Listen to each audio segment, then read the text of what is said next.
Italo Cedeño, gerente general de Petroecuador, nos acompaña esta tarde. Bienvenido a Televistazo. Buenas tardes, Stephanie. Un saludo cordial para ti y para tu distinguida audiencia. Igualmente, el sábado Petroecuador dijo que si las cosas seguían como estaban, en 48 horas tendrían que suspender la producción petrolera en el país. ¿Cómo es que podemos estar en riesgo de tener que suspender toda la operación? No tenemos combustible para operar nuestros pozos. Tenemos más de 1000 pozos ya cerrados, 33 taladros de perforación y de recondicionamiento de pozos parados. Hemos perdido 200.000 barriles cada día. En total, desde el inicio de las paralizaciones, hemos perdido más de 1.200.000 barriles de petróleo. A los precios actuales, eso es un crimen. Ahora, la producción petrolera está en niveles críticos, dicen ustedes, cuando no se puede transportar los insumos, el diésel, lo necesario para operar. ¿Y esto es por qué? Por las vías cerradas. ¿Creen que ese fue un objetivo, afectar la producción, como en efecto está pasando? En la cadena de valor lo más importante es producir petróleo. Si yo no produzco petróleo, el oleoducto transecuatoriano no tiene volúmenes para transportar. La refinería de Esmeraldas no tiene volúmenes para refinar.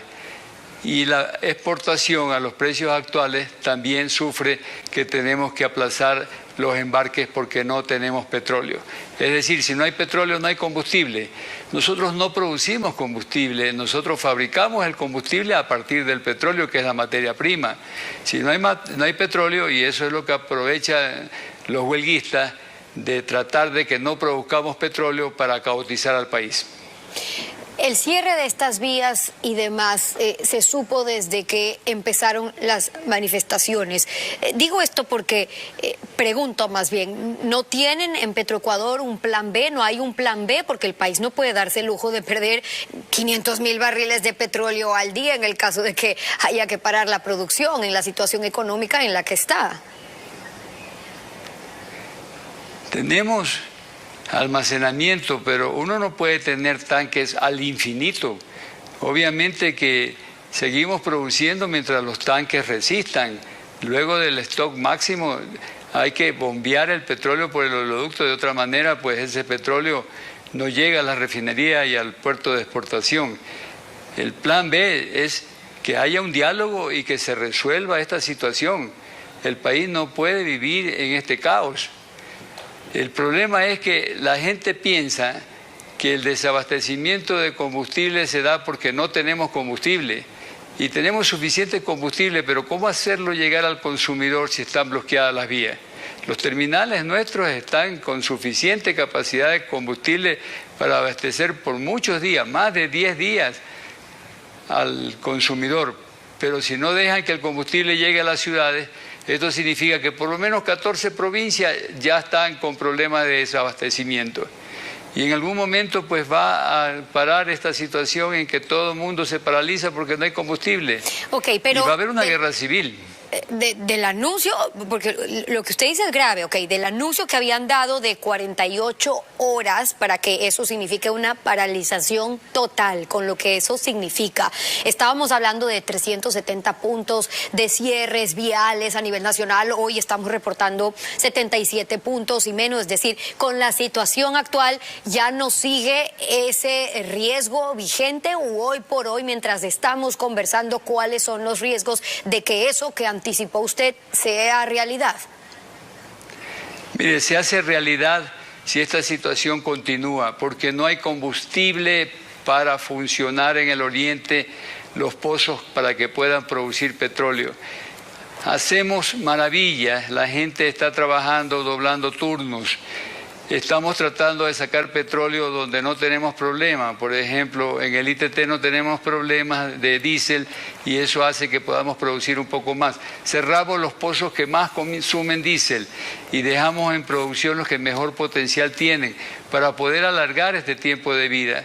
Pero si tuviéramos que depender del combustible que tenemos dentro de los campos, en 2 días estamos muertos. Tenemos que lograr que cerrando 1000 pozos, los pozos que queden sean los pozos que mayor producción tengan de petróleo y que menos consumo de diésel tengan al mismo tiempo. Esta es una situación gravísima, no ocurre en otros países.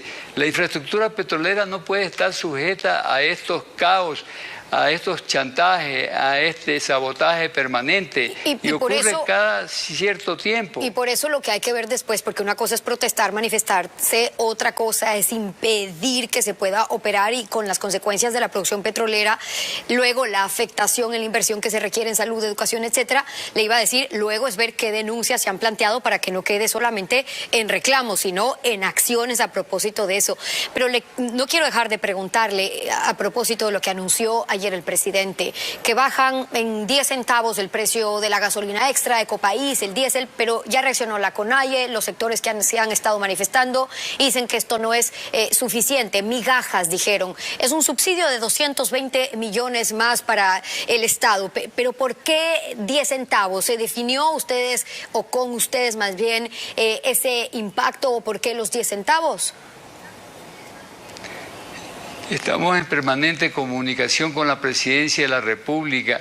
10 centavos es un gesto de buena voluntad para que el diálogo solucione esta situación y no se complique más. Pero obviamente que cada centavo es millones de dólares que se pierden. 10 centavos, el presidente lo explicó, 250 millones de dólares, pero en un año. Imagínense, esto va a seguir porque está el precio congelado. Además, los precios de los combustibles a nivel internacional siguen subiendo. Usted leyó cuáles son los precios en los países vecinos. En Estados Unidos encima de $7, en Europa encima de $10 por galón. No podemos nosotros seguir subsidiando. Esto es quitar dinero a educación, quitar dinero a la salud, quitar dinero a la seguridad para que se beneficien las personas que reciben este subsidio, que no son todos los que merecen el subsidio.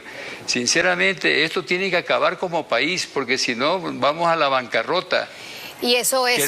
¿Quieren que lleguemos a Venezuela? Y eso es parte de lo que también está en las mesas de discusión y de diálogo en estos días. Ítalo Cedeño, gerente general de Petroecuador, acompañándonos hoy en Televistazo. Muchas gracias por haber venido. Muchas gracias a usted y a su público porque escuchen estas explicaciones y ojalá que esta situación se supere por el beneficio del Estado ecuatoriano.